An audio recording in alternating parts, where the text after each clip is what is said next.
Black History Month, an annual celebration honoring the achievements of African Americans, was inspired by Harvard-trained historian Carter G. Woodson, known as the father of Black history. Woodson founded Negro History Week in 1926, intentionally choosing the month of February to coincide with the birthdays of Abraham Lincoln and Frederick Douglass. 50 years later, President Gerald Ford officially recognized February as Black History Month, calling upon all Americans to seize the opportunity to honor the too often neglected accomplishments of Black Americans in every area of endeavor throughout our history. Other countries, such as Canada and the UK, dedicate month-long celebrations to recognize Black pioneers and provocateurs, leaders, and innovators. From Harriet Tubman to Maya Angelou, civil rights leader Martin Luther King to President Barack Obama, Black history is our history.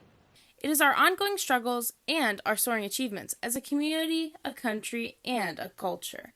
It is George Washington Carver, who was born in the South to enslaved parents around the time of the Civil War. No Southern school would admit him, yet his brilliant breakthrough research in botany and crop rotation saved a failing Southern agrarian economy by increasing cotton production, not through manual labor, but through science. He also developed over 300 uses for peanuts, from ink to hand lotion to cooking oil, but not peanut butter. Dr. Charles Richard Drew invented a way to process and preserve blood plasma, establishing the first large-scale blood bank and the first blood drives that saved the lives of countless soldiers during World War II. Still, the armed forces continued to segregate blood from Black and white donors, and Drew resigned his position as a medical director for the American Red Cross in protest. James E. West developed the technology that powers 90% of the microphones we use today, including the microphones on our phones and our laptops. Louis Armstrong, known as the founding father of jazz, revolutionized the American music landscape of the 1920s, along with Duke Ellington, Billie Holiday, Jelly Roll Morton, and other groundbreaking jazz age performers of the Harlem Renaissance. Archibald Motley joined the Great Migration from New Orleans to Chicago and became the first African American to study at the School of the Art Institute. Motley's modernist paintings were instrumental in changing how Black people were perceived after the Chicago race riots of 1919, and he became one of the great visual chroniclers of 20th century America.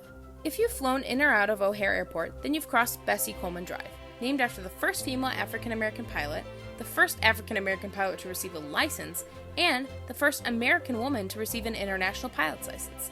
Because in 1915, no American flight school would admit a Black person, let alone a woman.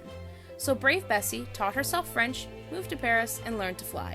She returned to the U.S., soaring to the height of fame with her daring aerial stunts, while refusing to perform at venues that prohibited African-American audiences.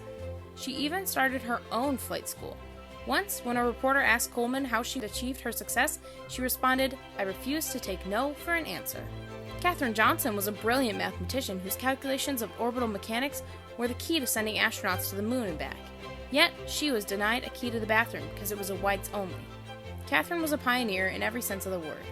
An African-American woman working in a white male-dominated field on an entirely new frontier. Her work was so accurate, she was often asked to double-check computer data. Her important achievements paved the way at NASA for other scientists of color, such as Dr. Mae Jemison, the first female African-American astronaut. In 2020, a year full of protests, we lost one of the last big six civil rights activists, John Lewis. Lewis was born to Alabama sharecroppers in 1940, and as a teenager was so moved by the efforts of Martin Luther King that he wrote him a letter. Dr. King invited Lewis to join him, and so, at just 17 years old, Lewis took up the fight for civil rights. He helped organize the March on Washington, where King delivered his famous I Have a Dream speech, and he crossed the bridge with protesters in Selma, only to have his skull fractured by police. His efforts pushed Congress to pass the Voting Rights Act of 1965, which played a critical role in our 2020 election. Lewis went on to serve as a Georgia congressman for 33 years, earning a reputation as the conscience of the nation. He fought for all people, admitting that sometimes you just had to get into what he called good trouble, necessary trouble.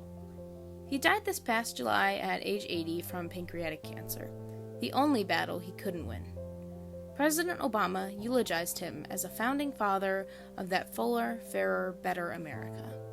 Lewis, the embodiment of liberty, authenticity, and inclusion, left us with these final words of inspiration. Though I may not be here with you, I urge you to answer the highest calling of your heart and stand up for what you truly believe. In my life, I have done all I can to demonstrate that the way of peace, the way of love and nonviolence, is the more excellent way. Now it is your turn. to let freedom ring. When historians pick up their pens to write the story of the 21st century, let them say that it was your generation who laid down the heavy burdens of hate at last, and that peace finally triumphed over violence, aggression, and war. So I say to you, walk with the wind, brothers and sisters, and let the spirit of peace and the power of everlasting love be your guide.